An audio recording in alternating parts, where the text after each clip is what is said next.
Hello, Happy New Year. My name's David, I'm an environment artist. So here we are in 2026, first video of the year. In my personal timeline, it's Tuesday 6th. So you're in Monday timeline, following Monday, aren't you? So hope the future's doing okay. So here we are, another year, another video. Isn't it? Excellent. So before we get going, I would really like to thank my channel members. Channel members, thanks very much. Man, what a compliment. Yeah, thank you so much. It's really helpful. And going forward, it will really help to pay for all these games and equipment and stuff like that. So much appreciated. You're awesome. Okay, thank you very much. So there you all are. So, here we are. Avatar, Frontiers of Pandora, the DLC tie-in with the movie. Fire and Ash. And this is Sotlek here. This is who we play. A prominent character from the main game. And as you can see, bit of a mess. Bit of fire going on. Bit of ash going on as well. And I would probably say in this DLC, there's more fire and ash than the film. I mean, the film's got a bit of fire and ash, hasn't it? You know, a reasonable amount. But it predominantly takes place in that sort of coastal region. And there's a lot of underwater shenanigans and stuff. I went to see it twice over the Christmas period, actually. Really enjoyed it. I thought it was good.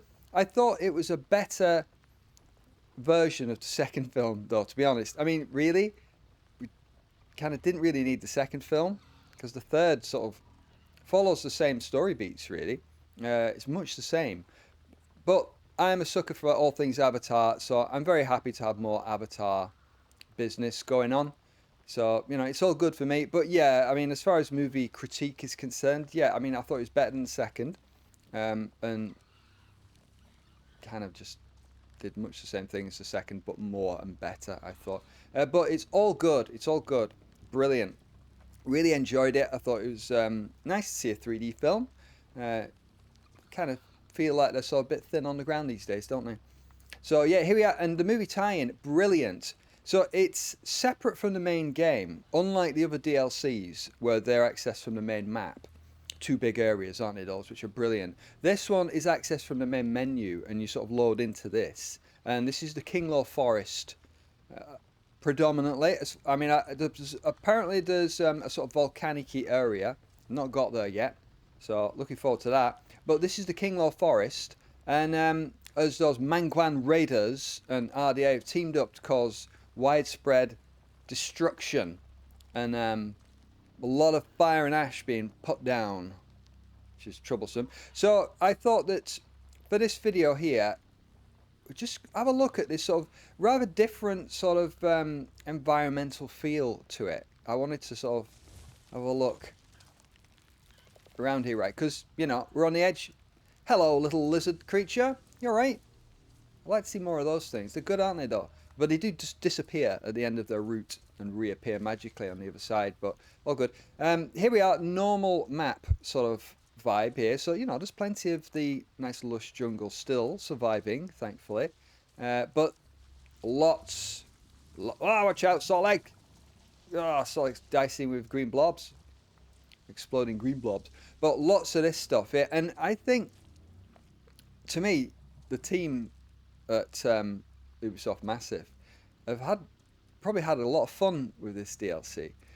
You know, really going all in on destruction, fire, smoke, debris in the air, all sorts of, you know, shenanigans going on. I mean, the smoke tech is really good. You know, I mean, look, you've even got sort of shadows getting cast onto the smoke, all these volumetrics and stuff.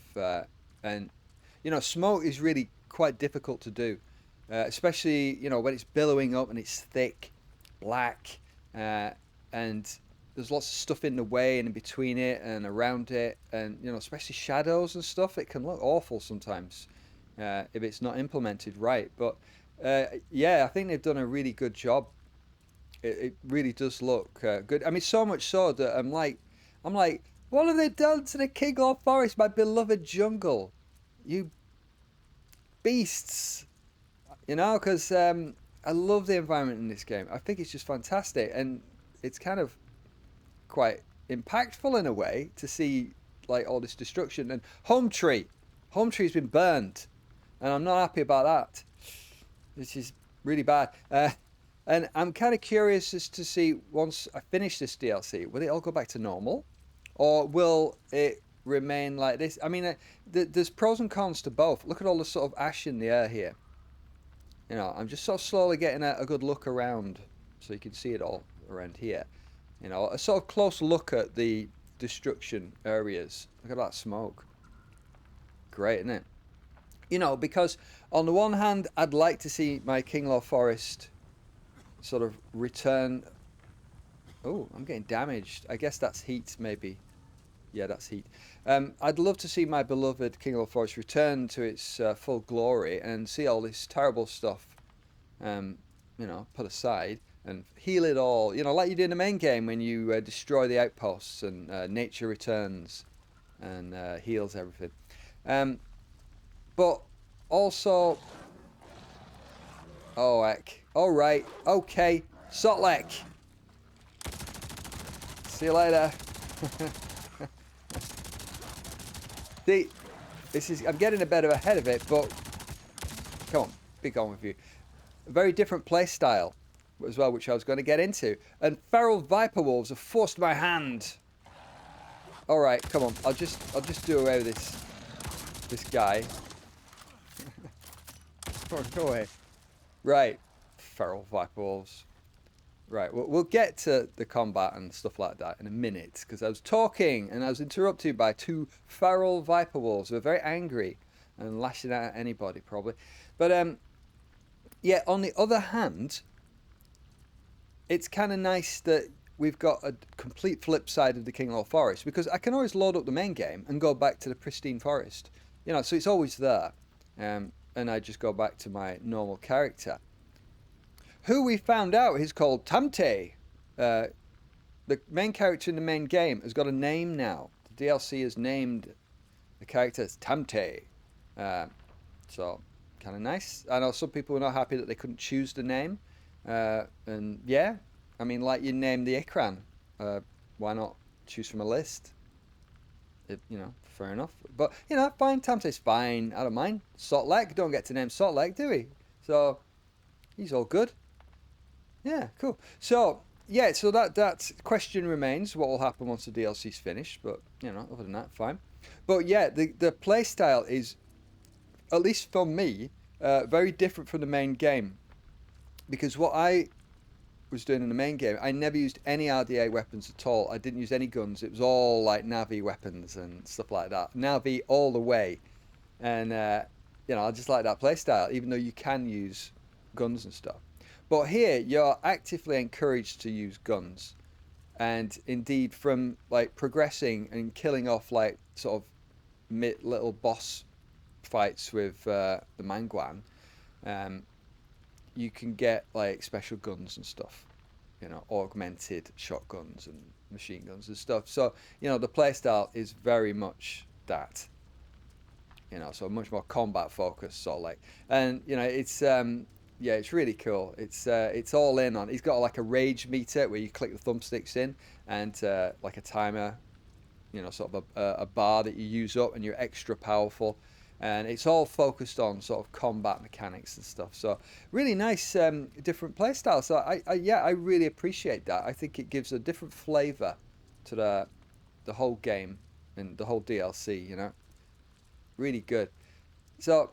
We've been having a good mooch around, you know, all of this sort of ashy stuff. The surfaces are looking really good, you know, like lots and lots and lots of sort of depth to the surfaces. You know, all this sort of just broken up stuff, cinders and burnt things, earth dug up, really good. And I like looking at the transitions between it all, you know, because the RDA have just sort of bulldozed their way through here and ripped it all up. You know, you see all the tree stumps there, and you know this edge here. Oh, we've got another one. We got another one. Let's use the old shotgun here. I've got a sort of flamey shotgun. Hello. Oh, have I run out of ammo? No ammo. Alright. Fair enough. You there!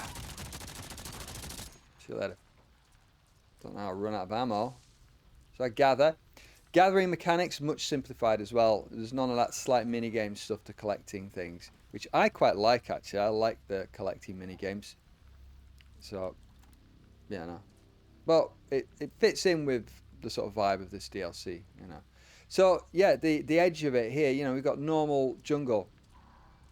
And then we sort of just gradually come down here and all of this debris sloping down to all the chaos and stuff. So I thought just for comparison, I thought it would be quite good just to flip over to the main game and show the contrast.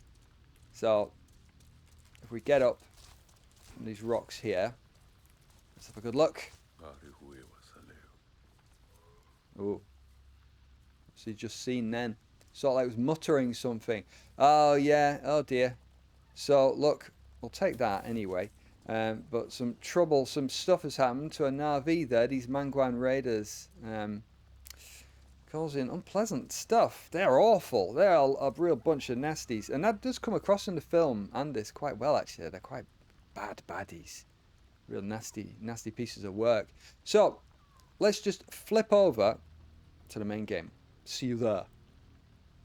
So here we are, as near as I can get. We're on almost exactly the same spot as we were, and this is the untouched Kinglaw Forest here.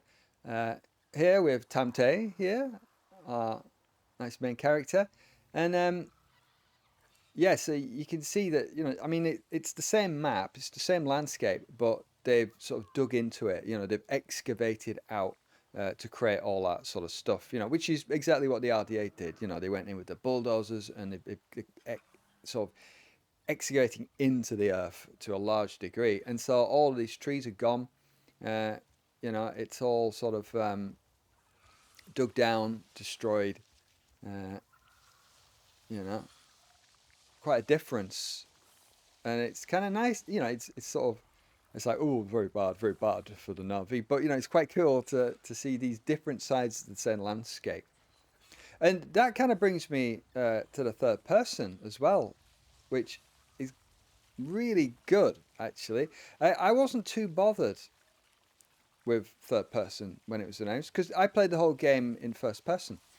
And I like first person. You know, I like it when you're embedded in that character and you can look down and see the body, and you know, you feel sort of embodied in that world. And so I was like, yeah, I mean, nice that they're doing it, good. And I thought I probably wouldn't use it that much, but it's become my go-to view. I think it's great because, you know, you can see your character, can't you? Obviously, you can see all of the gear, you know, because you can, there's endless varieties of gear that you can put on them, body paints, face paints, hairdos and all that sort of stuff, but it's nice to see it. And yeah, so this has become my go-to view now, and it's implemented really well. You know, the animation is great, um, and it just gives the game a fresh look. Yeah, it's great. So yeah, we can appreciate all the new. I love how the ground glows when you're walking around here. And one thing the third person has highlighted to me, because over Christmas, my son and I have been playing this in co-op. He's loving it. And what I didn't know was that when you're running through the grasses, especially in the grasslands and stuff, there's a flattening effect of the grass that you walk through. And it's not that apparent in single player, but when you see, I mean, you can see it there. Look, it's changed the grass and flattened it to a certain extent. And the glow coupled with that grass flattening down is great when you see your co-op buddy running in front of you. It's really good, and it's actually surprisingly helpful in terms of following someone around. Whoop. Yeah, it's great. So hats off to Massive. Really good implementation of a third person mode. Really good. And you can pop back into first at any time you want to with a press of a button. All very easy. So yeah, that's a nice kind of look back at the main game as a contrast. So we'll, you know, we're kind of standing in a lot of flames here in the Fire and Ash version here. So let's pop back into that one, because that is the main focus, all right? So see you back there in Fire and Ash land.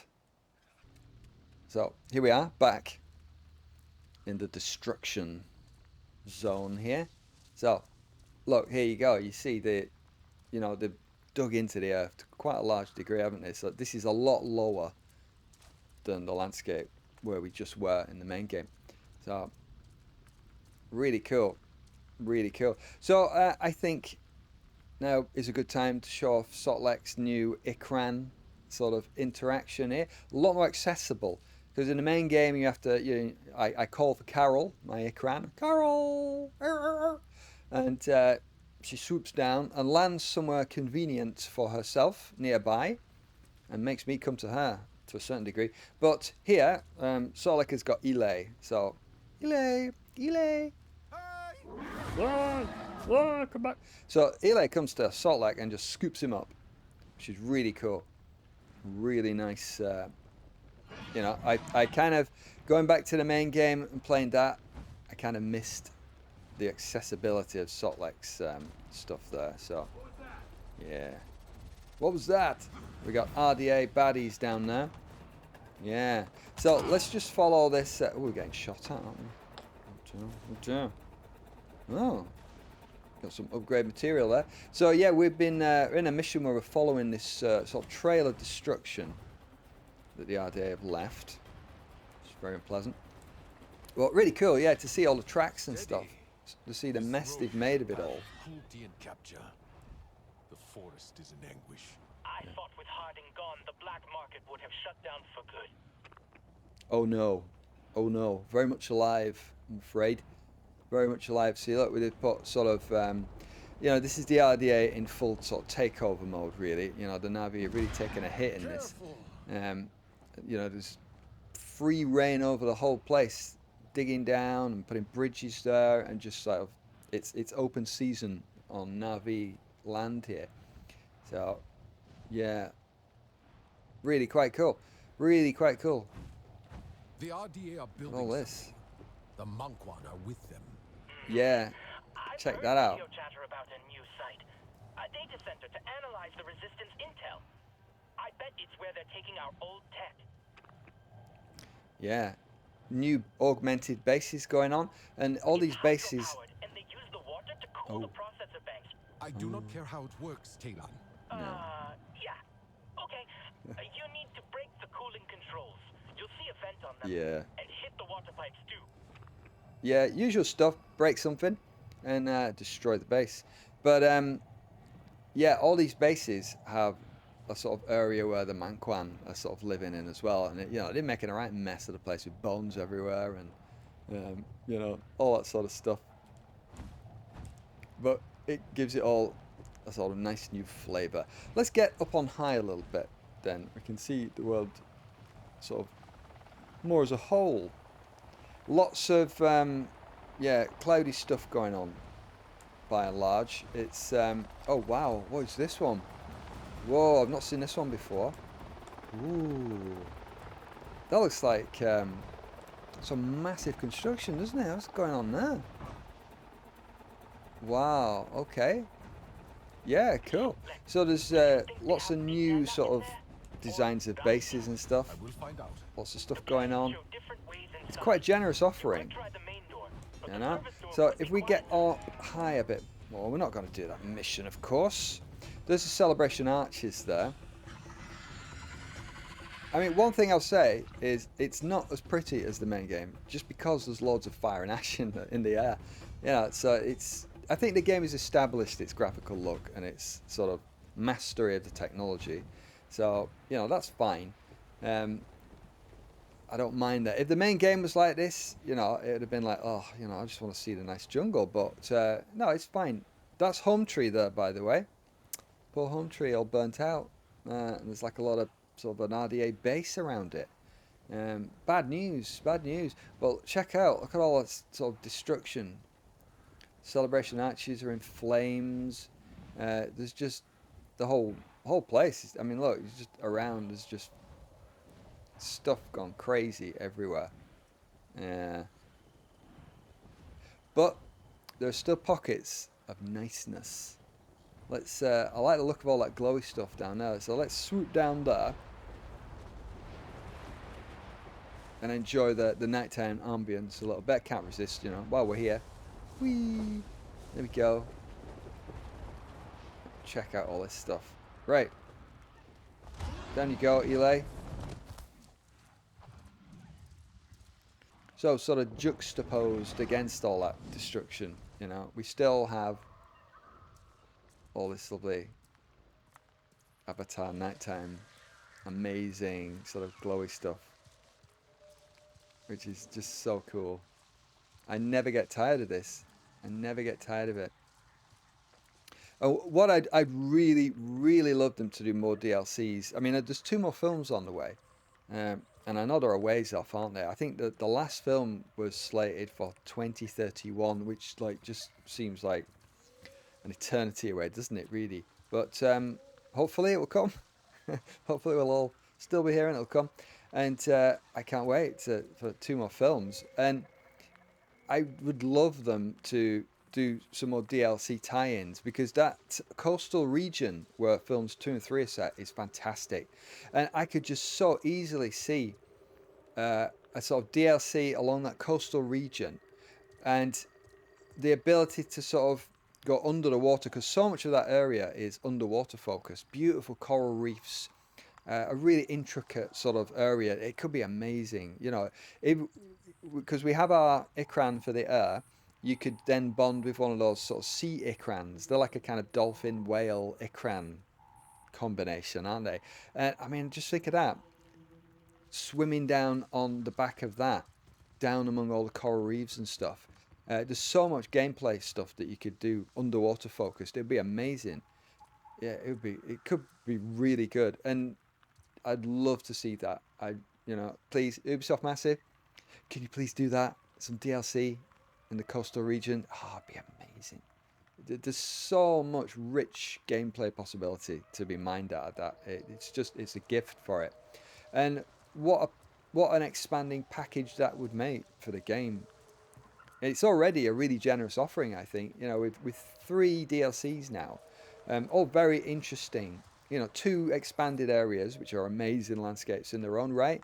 This new version of the King of the Forest, yeah, and then add to that some coral reef action, underwater, and coastal jungle, cliffs. Ah, it could be so cool. Yeah, and those other ikran, there's sort of like a sea ikran thing that they flap their tail in the water, but they've got wings and they can fly out of the water a bit like a flying fish thing. But they're also, you know, pretty cool underwater as well, like an underwater predator flying fish combination. Yeah, it would look amazing. So yeah, I have high hopes for that. I really do, because I've been really, really surprised that we got more, considering the reception it got. You know, everyone was sort of moaning and complaining about it, and it didn't seem to get a very warm reception. And yet they did 2 DLCs, and then they did this. Maybe they were contractually obliged. There's a movie tie-in, though, perhaps. That could be the reason why we've got a 3rd one. Uh, but you know, I mean, the game shifted at least like 3 million copies. You know, which is, you know, I mean, that's. I'd say that is a modest success, and I would imagine they've recouped the money that they put into it and made some profit. I mean, I know that these companies want all the profit, don't they? It's never enough profit. Um, you know, and a lot of companies make ridiculous projections over what they want. Um, but you know, I think Ubisoft seem to be quietly confident with this title, and you know, I'm over the moon of it. You know, as you know, I'm always singing its praises, aren't I? I'm like Avatar evangelist. I think Ubisoft should be paying me because the number of people that said they've bought this game because of my videos, you know, it's quite surprising. So come on, Ubisoft, you should be sponsoring me or something. Well, that might hurt me more than help me. Those, you know, so many people dislike Ubisoft so much. So maybe just give me free games. Yeah, that'll be all right. I'll take that. I'll take some free games and your goodwill. It's great to see these games, you know, get made by them. I think Massive are great. There's a really good studio, Ubisoft Massive. They're a really, really skilled studio. There's a lot of talent there. Check that out. Look at that. Solex having a ball, just having a little respite in the beautiful nighttime jungle. So I think I shall leave this here And as I progress more through the game and get to the volcanic region, I can't wait to check that out. Probably not going to be as nice looking as this, I'd imagine. Well, it will be in its own way, won't it? Not as lush and beautiful. It'll be grim and ashy, I expect. But, you know, graphically amazing nonetheless. And a whole new flavour. So there we go. Third person update plus Fire and Ash. To me, games don't get any better looking than this. And actually, before I go, hardware prices being as they are now, with AI driving this sort of price increase, sucking up all the GPU silicon, and kind of giving us consumers a hard time on the back of it all. Price increases and all that. I think this generation is going to have a long tail. We're going to be in this generation a long time. And even when things like PS6 come out next generation, there's going to be a long cross generation, I think. So we're kind of stuck with the hardware we've got now for much longer than we are used to. So, you know, game engines that are putting out stuff nowadays, you know, this tech's going to be viable for at least the next 5 years, I think, at least, maybe a lot longer. So, you know, it might have a good knock-on effect of bringing some stability to the industry in terms of processes, tech, hardware specifications, a sort of flattening of the consumer base in terms of you know, that disparity between low end, high end. Um, you know, so it might have some good effects in that respect. You know, and yeah, we need some stability in that respect, don't we? I think. So, you know, it's not all doom and gloom. And so, yeah, I fully expect in 5 years, this engine in its current state is probably still going to be quite viable and good looking. And let's not forget unobtainium settings are in the engine already. So they're already built in future compatibility, you know. So, yeah, I think that's all looking pretty cool in that way, you know. You've got to see the silver linings in these things, haven't you? It's not all doom and gloom. So, cool. Thank you for watching. Thank you, channel members. And thank you, everybody, yeah, for sticking around. I appreciate you all. And let's hope we have a great 2026. So, I'll catch you in the next video. See you later. Bye.